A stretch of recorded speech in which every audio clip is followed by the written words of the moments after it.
Hello, everybody. So, it might be a little overwhelming, but I would like to start off my talk by asking you all a question first. Do you think sustainability and gender equality are related terms? So, I know you must be needing a little time on that. Meanwhile, I'll introduce myself. I am Khushi Tambi, one of the 32 change makers for the year 2022, and I would very much like to use this opportunity to thank FAIR Project for providing us this platform to engage into some very meaningful conversations on topics which are very crucial, uh, not only for our nation but also for worldwide.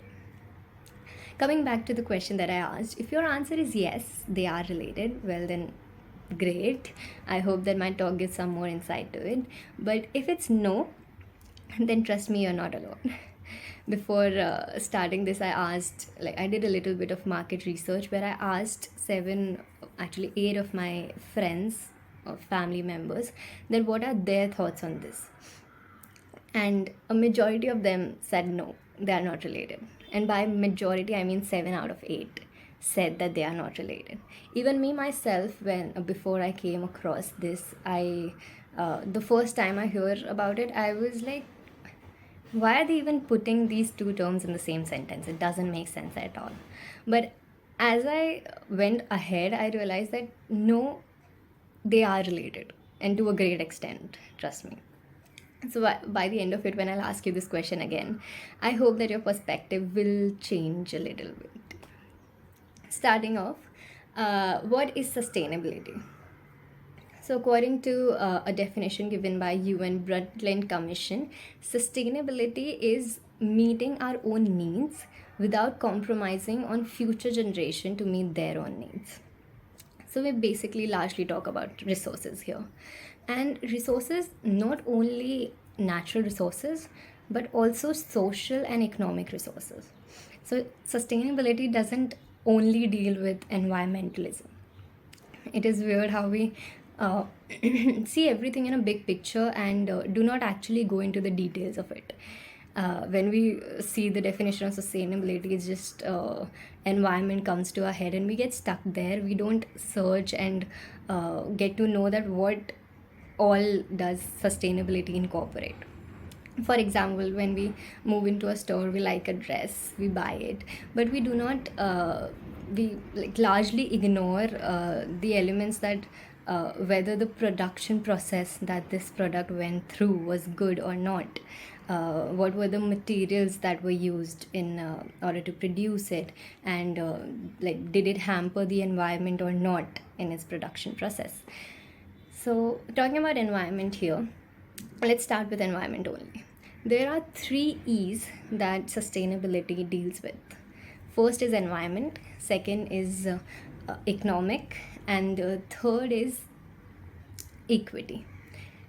Starting with environment, sustainable environment or environment sustainability means it is the responsibility to conserve natural resources and protect global ecosystems to support health and well-being of now and in the future.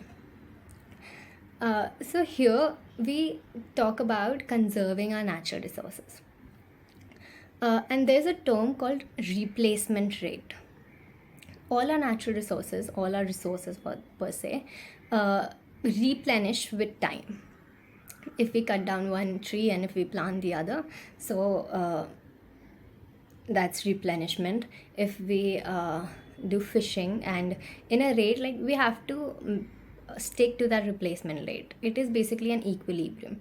We're using a particular amount of resource and that resource is replenishing, so it is in equilibrium, it is balanced. What happens when we use it excessively, like not following sustainability? When we do excessive consumption, it leads to climate change. Like when we excessively climate change is one of the results of excessive consumption. uh, Global warming and everything, which is becoming a major topic per se for today's world. It is a result of excessive consumption of our resources. So, all of this increase the importance of sustainably using our resources and maintaining that equilibrium or that balance. And why just that? Why can't we, if we're cutting down one tree, why aren't we planting 10 more? It, it won't be equilibrium, but it's even better, right? And why are we only thinking of conserving those resources? Why aren't we thinking of the alternatives to it as well, like petrol, then electronic vehicles? That also, all of that is a part of sustainability. Coming to the second E, which is economy. Economic sustainability deals with how we manage our present economy so that our future generations can thrive out of it. And for example, if we only look into short term economic profits, then we won't be able to thrive in the long run. Another way of looking at it, or a way of achieving this economic sustainability, is through job creations. Undoubtedly, job creation is equal to better economy, because as more and more people will earn money, more money will be spent, which will further lead to a better economy, resulting into a better future. Thus, economy needs to be considered when we're talking about sustainability, because it plays a major role in it. Coming to the third and the final E of sustainability, which is equity. Equity generally refers to people and providing them with equal opportunities in workplace, community, as well as education. So, this is where gender equality comes in. When we provide our girls with equal opportunity to educate themselves, we're giving them better chances to succeed in life, which will eventually prove better for everyone in the future. By providing them with equal opportunities, we're optimizing the quality of their life and also of those that will follow.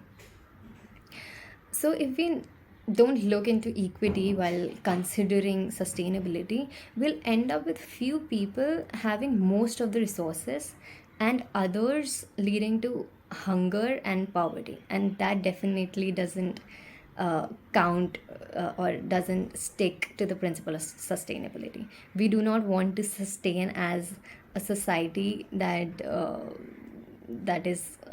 deals with, that is suffering with poverty or hunger. Therefore, all the three E's plays a major role when we think about sustainability. And sustainability is not only acquiring all these three E's, but also understanding the connection between all the three of them. Let's take environment and equity. As we've discussed before, that excessive consumption leads to environmental degradation and other issues, such as global warming, climate change, and everything. Also, more than 50% of world's population is women. So, who faces the grunt of that climate change or that environmental degradation?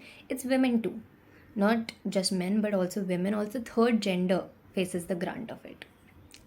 So, for example, we form a committee to cater the issue of excessive consumption of resources, and we neglect women from being a part of that committee, the committee that will resolve the issue or will take decisions or laws or whatever. If we neglect them, if we sideline them in this particular scene, then we won't be able to cater to that issue, the issue of environment, in its efficient way, in the most efficient way. In this way, environment and equity are relatable.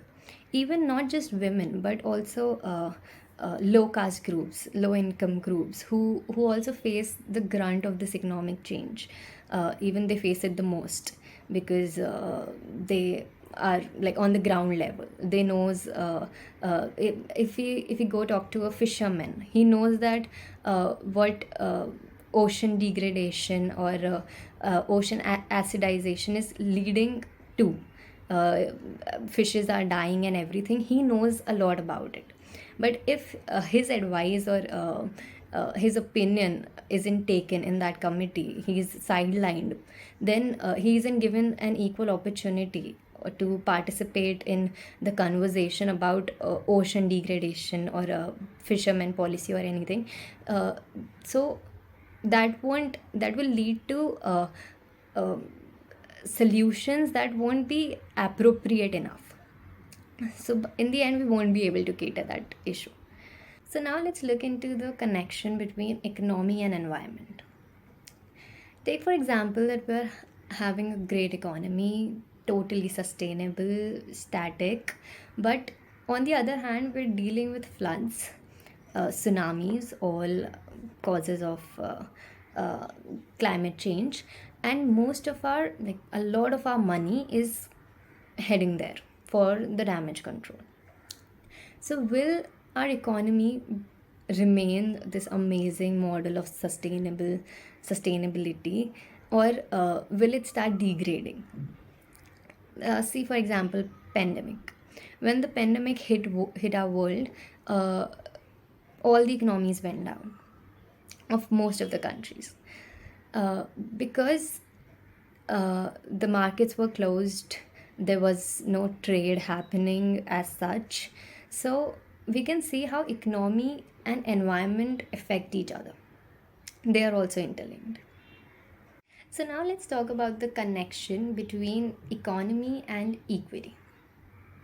Say, for example, today all the industries, companies decide that we won't be giving equal wages to both men and women. For example, men will be paid more as compared to female employees. So basically, there's an unequal distribution of wealth. And also, they decide that we won't be appointing the third gender, which is transgender, in our companies at any posts. So, as a result, the unemployment rates will increase, and we know that both unequal distribution of wealth and unemployment hinders the growth of an economy. So, isn't it right to say that equal opportunities is very much important in order to ensure economic sustainability? Well, I think it is. So, in this manner, all the three elements, all the three E's, environment, economy, and equity, are interrelated and are equally important in order to ensure sustainability. And now I would like to end my talk by asking one simple question, that do you think sustainability and gender equality are related to each other? Thank you for listening.